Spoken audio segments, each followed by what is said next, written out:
Youth leaders saying, well, it's not for all my kids. Would you guys maybe elaborate on that to say, how does it speak to these students who are a wide variety and range of personalities, spiritual place, backgrounds, upbringings, some of that? I was interested to hear more. I'm one of those church kids. I grew up in church. I get that positioning, and I get that teenager. And my heart bleeds for them, because you can lose some of the intense inferno for your faith. And I think some of that provides a little bit of a spark and motivation for them. Some of it in the size of what's going on, some of it in the energy, in the teaching content, because it's not just music and lights and cheering. The content of what they're saying has turned around some of my most spiritually adept students and said, that was powerful. And so that I think is really huge. For the unsaved kid, it takes off this maybe the understanding of we're going to like chant or hold hands and pray. What? You're going to do this all for a whole weekend?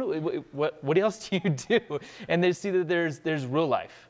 I mean, then they get that part of that L where life with Jesus now. There's a life to it. And I think even for most of the friends, if they bring unsaved friends, it changes the playing field. You know, for me as a youth leader, bringing my kids, I'm invested. But we had kids this year that brought friends that have never been to our youth group, never been in our door, but they showed up in the parking lot on the bus.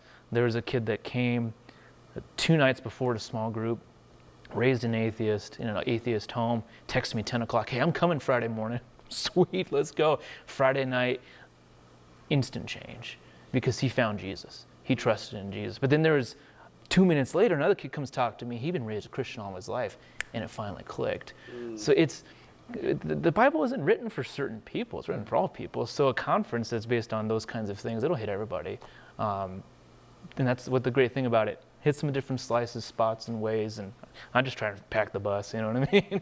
Get them all there, because you can't control the outcome. You just got to get them there to the spot.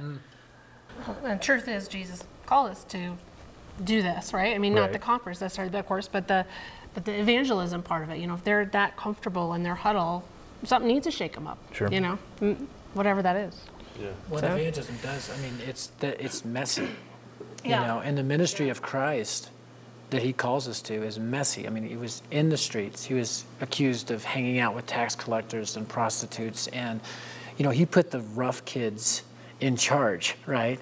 And the ones that were radically transformed, and it messed everything up. And it'll mess up that pristine youth group, and it'll bring stains into the carpet and kids that are smoking in the church parking lot and hitting on the pastor's daughter and all that other stuff into the church, which does mess things up. But it messes things up, I think, in the book of Acts kind of way, because the kingdom of God advances in the midst of a mess, which not in the midst of pristine and clean and sterile and filling in blanks. It's with the grit of real relationships and people's lives being transformed, and kids that cut or have contemplated suicide or atheists 2 nights before that are now in, and they don't know the rules, so they drop an F-bomb in the foyer, and God's so blank and awesome. You're like, yeah, you know, but yes, but no, I don't know.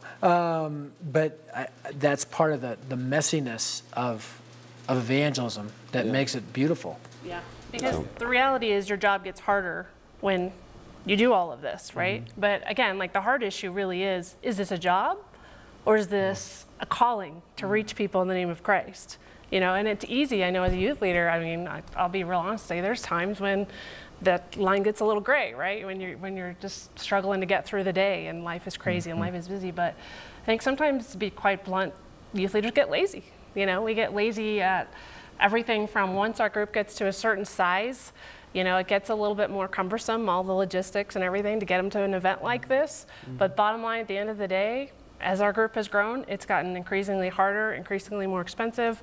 But bottom line for me is it's worth it. It's worth it.